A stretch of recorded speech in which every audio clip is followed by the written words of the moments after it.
now available in paperback and e-readers. Spellbound, a darker shade of black. Get your copy today at your favorite online bookseller.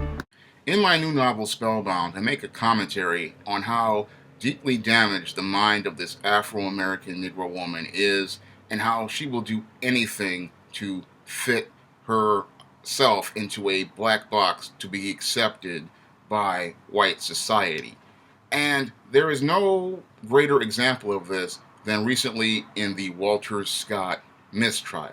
Now, in the Walter Scott mistrial, a lot of people are upset over the travesty of injustice of Walter Scott not being able to get justice from his murder by this white police officer in the face of insurmountable and irrefutable evidence that this police officer clearly did not follow the law and willfully tried to kill this man with malice aforethought and even planted evidence to make it look like something that it was not. However, the greater travesty of injustice is that many of these Afro-American Negroes are going to overlook what truly is the greatest travesty of injustice, this Afro-American Negro woman's response to this travesty of injustice. Because it's going to go over many of these Afro-American Negroes' heads, the response of Walter Scott's mother. Because when you listen to the response of Walter Scott's mother, it is clearly one of the most disturbing things you will ever hear. Now, after her son, the child that she birthed, was murdered by this corrupt police officer, and a mistrial is declared in the verdict due to one of these white male jurors deciding he didn't want to convict this corrupt police officer, the response from Walter Scott's mother clearly shows me how spellbound she is, because she says she's going to let God handle it, or the Lord handle it. And I'm sitting there listening to this response, and it's just disturbing to me hearing it. Here again is the son that she birthed, and she has next to no regard for his life. She's pretty much putting this white man on a pedestal higher than her own son, and then also telling people not to protest, not to be outraged, and not to try to make any efforts to try to right this horrible wrong and horrible injustice done by this one juror and trying to manipulate the legal system.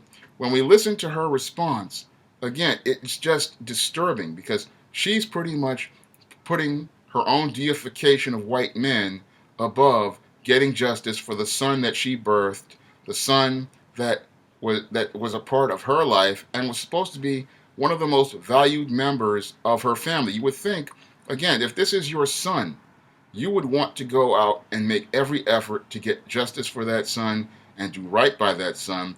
But when it comes down to the spellbound Negro woman, we clearly see that her white man, her God, is first in her life, and her son's life has next to no value, because she will literally throw that son's life under the bus to try to win the approval of this white man. And what we saw with her is no different than what we saw with Trayvon Martin's mother, Tamir Rice's mother, and Eric Garner's mother. And what's really disturbing the most about Eric Garner's mother was that all four of those women is that they're going to get up on stage to endorse Hillary Clinton for the presidency of the United States, when in almost all the cases of all these murders of their sons, they were done in states run by Democrats, and the grand juries in those states run by Democrats refused to indict in the murders of their sons. And they're going to sit there and sit on a stage, and endorse a candidate for a political party which made next to no efforts in many cases to try to get any sort of federal civil rights charges brought against any of these perpetrators in the deaths of their sons. Because we look at what happened with Trayvon Martin, and we look at what happened with Michael Brown. Again, here we have Democrats in office, but all four of those women are going to go out and endorse a Democratic candidate when the Democratic Attorney General refused to pursue civil rights charges against them. And then only in the case of Eric Garner were they trying to make efforts when Hillary Clinton looked like she was about to lose the election in a desperate effort to get the black vote.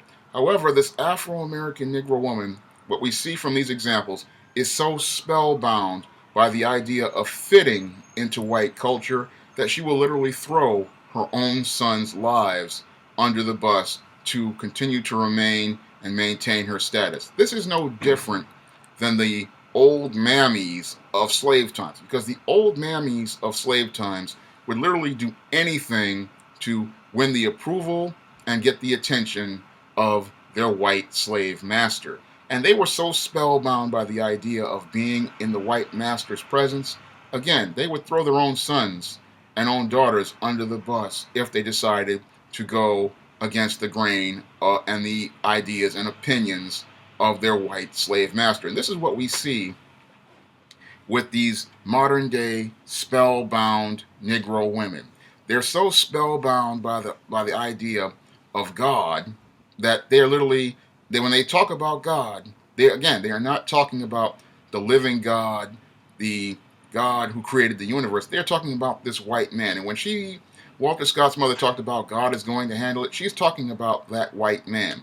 Because, again, the living God would not condone what we saw in that Carolina's courtroom, where this white man is going to sit there and hang a jury in the face of insurmountable evidence, because he pretty much didn't want to convict this corrupt police officer, not knowing that he's doing more long-term damage to, not only race relations, but to himself. Because because what happens with corrupt police officers is, what they're going to do is they're eventually going to get tired of dealing with this Negro, and they're going to start going into your community, bringing drugs and crime into your community. So that Walter Scott, when they killed Walter Scott, again, that's just the tip of the iceberg compared to the drugs and the crime and other, enterprises that corrupt cops like the one who killed Walter Scott, participate in. Because once you give them a pass for that allows the corrupt cop to have more passes for more criminal behavior. But you can't tell this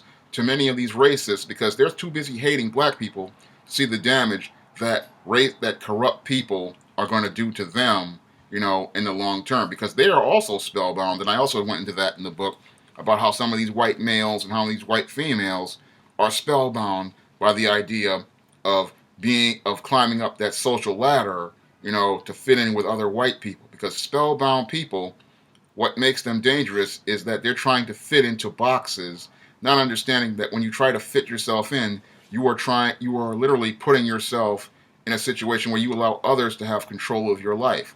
And you follow in the footsteps of that ragdoll dance in trance, thinking that you're going to go somewhere, but you're just being manipulated and taken advantage of. And this is what happens with the spellbound Negro woman. The spellbound Negro woman, again, she's following in those footsteps, thinking that if she fits herself into this white world, she will be accepted. And the fact that she would literally throw her own sons under the bus, should be a wake-up call to many of these Negro men. Because when we look at the cases of a guy like Walter Scott, when we look at the response from his mother, that should be a wake-up call to many of you Negroes about how valuable your life is in the eyes of your black queen. Because in the eyes of your black queen, you are not a person. You do not have value in life as a person. You pretty much, in her eyes, are, as I've said in my book, Why 70% of Black Women Are Single, are in the hierarchy of this white liberal down to the level of a dog. And in American society, a dog is not a person. A dog is not a member of a family. A dog is property under the law. And under the law, if a dog winds up being killed by another person, what happens is the person can sue in court to get the value of that dog. And what happens in these cases of black men being killed? Usually, in most of the cases, what happens with this black woman is, after this black man dies, they decide they're going to go to court to get the value of that man's life. And usually what happens is the municipal governments would rather pay off that $8, $9, $10 million or $5, $6 million for the value of that man's life and just move on, rather than change policy to say that this black man's life has a value and is equal in value to that of a white man. And that's the thing. That's another thing that the Negro it goes over his head when it comes down to cases like Walter Scott, because what they are saying in these cases like Trayvon Martin, Michael Brown, Walter Scott, and Eric Garner is that a black man is just as much property as he was during slavery, and that these days they will pay that black woman, a couple $1,000,000 in exchange for the life that they destroyed, and in the hopes of providing restitution. They basically are saying that this black man is an object. He is not a human being. He does not have value as a human being, and you don't have to regard him as a human being.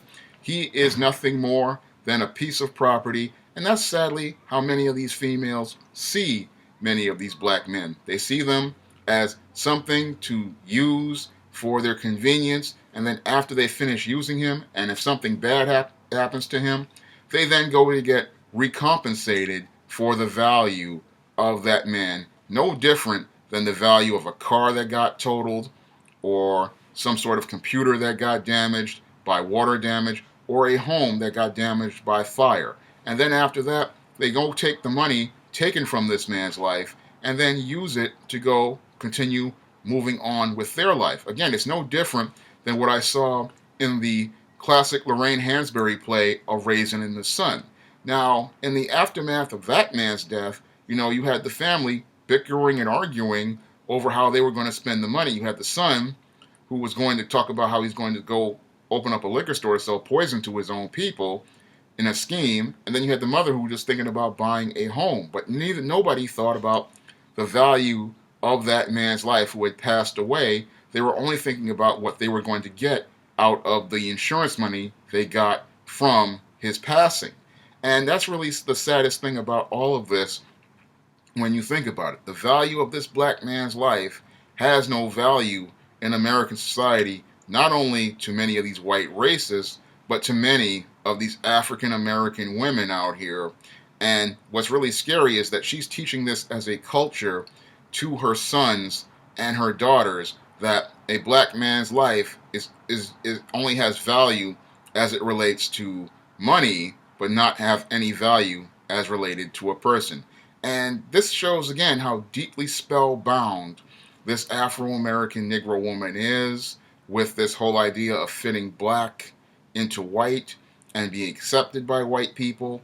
Because when you are willing to sacrifice your own sons to this false god, this Molech, it shows how disconnected you are from a relationship with the living God, and how deeply disconnected you are from the reality of the real world. That's all I have to say for this video. You can comment, rate, and subscribe.